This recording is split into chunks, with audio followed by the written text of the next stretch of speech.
A few years ago, I spent an unreasonable amount of time playing Euro Truck Simulator. This game, which really had no particular goal besides drive a truck around Europe, was an amazingly chill and relaxing activity, and I've always had a soft spot for truck games ever since.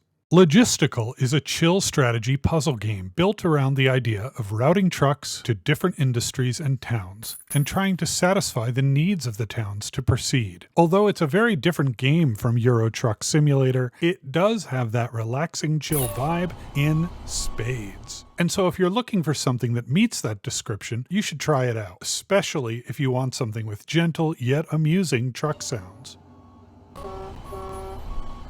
On a note of personal disappointment, sadly, Logistical is a Windows-only game, my kingdom for a Mac port. There are a few hurdles to get over if you want to play Logistical, and when I talk about those hurdles, I'm going to have to say things about the game that aren't complimentary. I'm highlighting this because even though I'm about to criticize the game, I do kinda love it. But we have to be honest about the things we love, so here goes. First off, the game does not look great.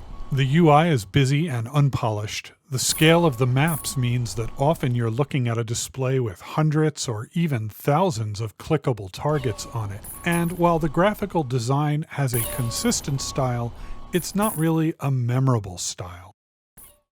Logistical modules, or maps, cover various locations at various scales all over the Earth, from sites as small as the ABC Islands to land masses as huge as Australia or Russia.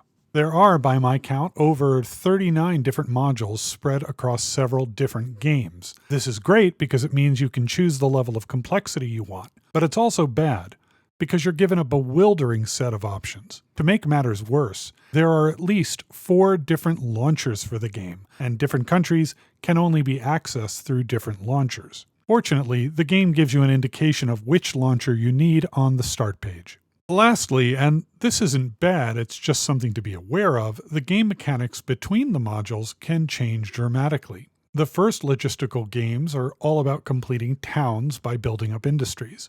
Logistical Romania is all about eliminating vampires. In other words, each map has its own puzzles. In Logistical 2 Suriname, which still confuses me, you have to unlock towns by delivering supplies to businesses, which will occasionally spawn a new industry. Logistical Earth, which you're seeing here, plays on a map of the entire Earth. All of these differences keep the gameplay fresh, but it does mean you have to be willing to work at understanding the mechanics. Despite these complaints, let me be clear, I love this game. I love it not just in spite of its weirdnesses, but because of it.